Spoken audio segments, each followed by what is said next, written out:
सिया व Anvita card sheet paper, compass, पट्टी व पेन्सिल टेबलावर ठेवतात. अन्विता, आज ना आपण एक त्रिकोण काढूया. अन्विता पट्टी व पेन्सिल घेऊन एक मोठा त्रिकोण पेपरवर काढते. त्रिकोणाच्या शिरोबिंदूंना ए, बी व सी अशी नावे देते. मी याला ABC असे नाव देते. ए, बी, सी. सिया, आपल्याला आजच वर्गात रेषाखंडाचे लंबदुभाजक काढायला शिकवले आहे.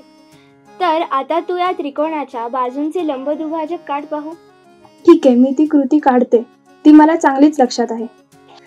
सिया कंपास घेऊन त्यात पेन्सिल घट्ट बसवते. BC या बाजूचा लंबदुभाजक ती काढत आहे. तिने कंपासचे टोक B या बिंदूवर ठेवले. BC या रेषाखंडाच्या निम्म्यापेक्षा जास्त अंतर तिने कंपासमध्ये घेतले. आता कंपासचे टोक B बिंदूवर ठेवून तिने BC या रेषाखंडाच्या वरील व खालील बाजूस कंस काढले. आता कंपासच्या दोन टोकांमधील अंतर न बदलता कंपासचे टोक तिने C या बिंदूवर ठेवले व BC या रेषाखंडाच्या वरील व खालील बाजूस आधीच्या कंसांना छेदणारे कंस काढले. या छेदनबिंदूंना तिने अनुक्रमे P व Q अशी नावे दिली. आता हे दोन छेदनबिंदू जोडणारी रेषा PQ ती काढत आहे.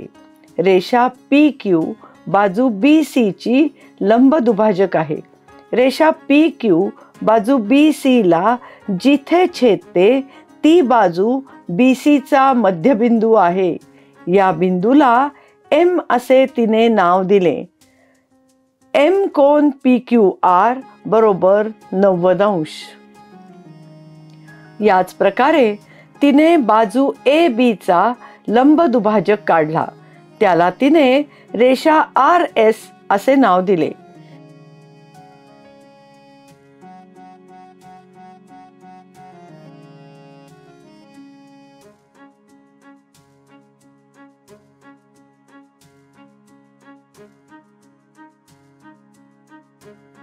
रेषा RS बाजू AB ला L या बिंदूत छेदते.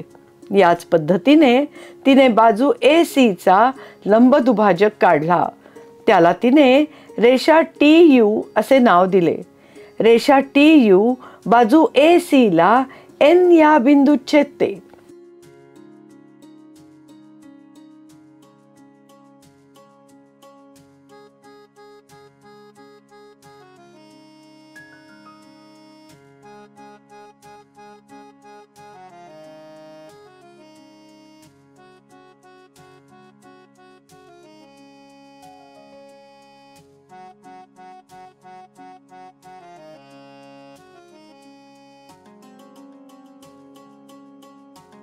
हे बघ, हे तिन्ही लंबदुभाजक एकमेकांना एकाच बिंदूत छेदत आहेत.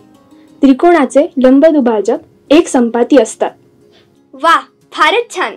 लंबदुभाजकांच्या या संपात बिंदूला परिकेंद्र किंवा परिमध्य असे म्हणतात. हो, तर पक्क लक्षात ठेवलेले. या बिंदूला C या अक्षराने दर्शवितात. हे देखील माझ्या लक्षात आहे. आपणही या परिकेंद्राला C असेच नाव देऊयात.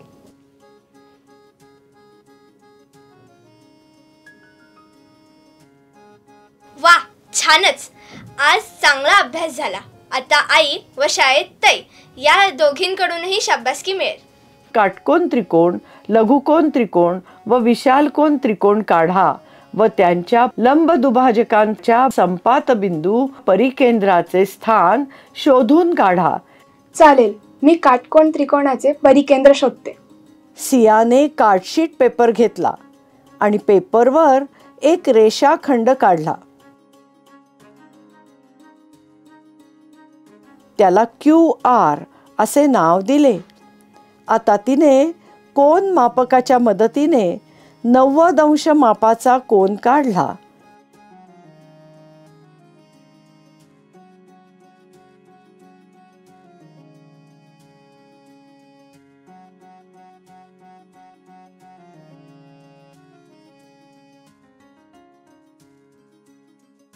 तिने QP हा किरण काढला.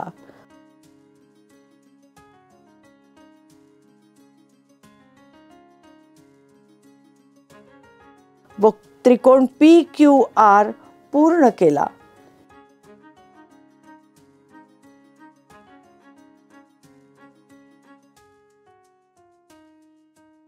M कोन PQR बरोबर 90 अंश, म्हणून त्रिकोण PQR हा काटकोन त्रिकोण आहे.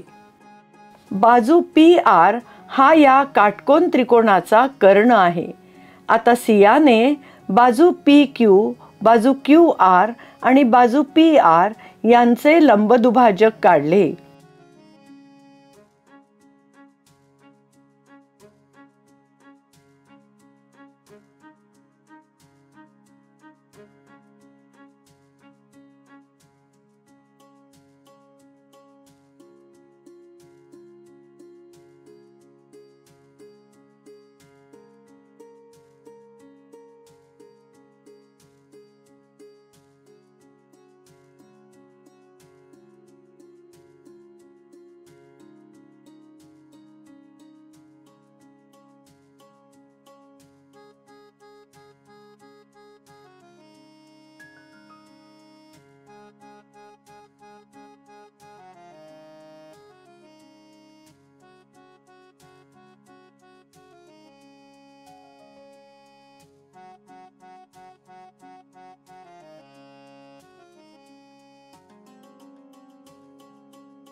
पाहिलेत का?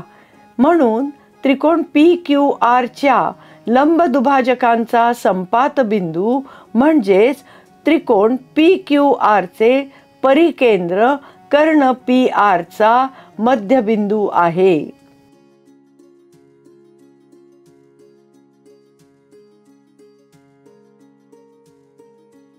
अन्विताने कंपास पेटीतून पेन्सिल व पट्टी बाहेर काढली आणि पेपरवर एक रेषाखंड काढला. त्याला तिने MN असे नाव दिले. आता तिने कोन मापकाच्या मदतीने कोन काढला.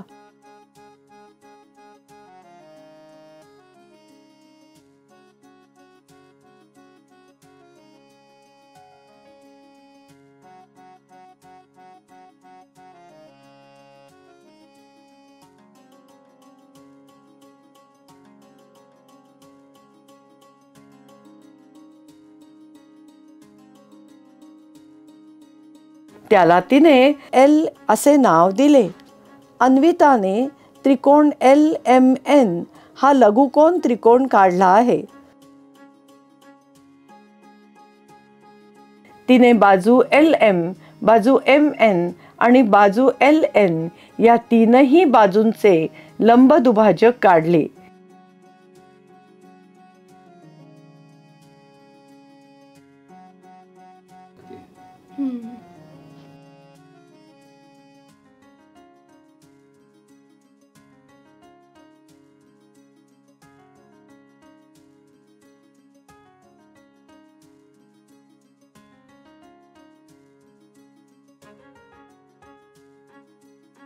बरोबर आहे. S T A B C. पाहिलेत ना? लघुकोन त्रिकोण त्रिकोण LMN च्या लंबदुभाजकांचा संपात बिंदू म्हणजेच त्या त्रिकोणाचे परिकेंद्र त्या त्रिकोणाच्या अंतर्भागात आहे. आता अन्विताने एक विशाल कोन त्रिकोण काढला आहे. तिने त्या त्रिकोणास त्रिकोण XYZ असे नाव दिले आहे.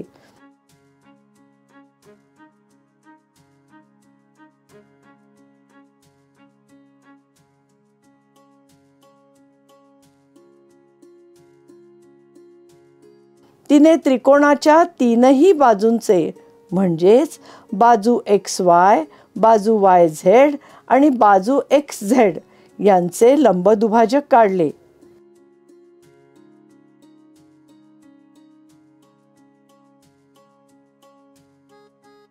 A B U V S T C.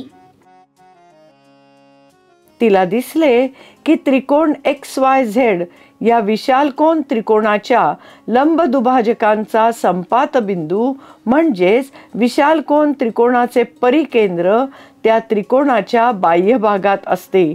तुमच्याही ही गोष्ट लक्षात आली असेलच, हो की नाही? वा, छानच. आज चांगला अभ्यास झाला. अर्थातच आपण आज खूप छान अभ्यास केलाय. आपण काय शिकलो? काटकोन त्रिकोणाच्या लंबदुभाजकाचा संपात बिंदू म्हणजेच काटकोन त्रिकोणाचे परिकेंद्र कर्णाचा मध्यबिंदू असतो. लघुकोन त्रिकोणाच्या लंबदुभाजकाचा संपात बिंदू म्हणजेच लघुकोन त्रिकोणाचे परिकेंद्र त्या त्रिकोणाच्या अंतर्भागात असते. विशालकोन त्रिकोणाच्या लंबदुभाजकांचा संपात बिंदू म्हणजेच विशालकोन त्रिकोणाचे परिकेंद्र त्या त्रिकोणाच्या बाह्य भागात असते. स्वाध्याय. मुलांनो, तुम्ही स्वतः काटकोन त्रिकोण, लघुकोन त्रिकोण व विशालकोन त्रिकोण काढा व त्यांच्या परिकेंद्राचे स्थान शोधून काढा. अन्विता व सियाप्रमाणेच तुमचे निष्कर्ष आले का पडताळा घ्या.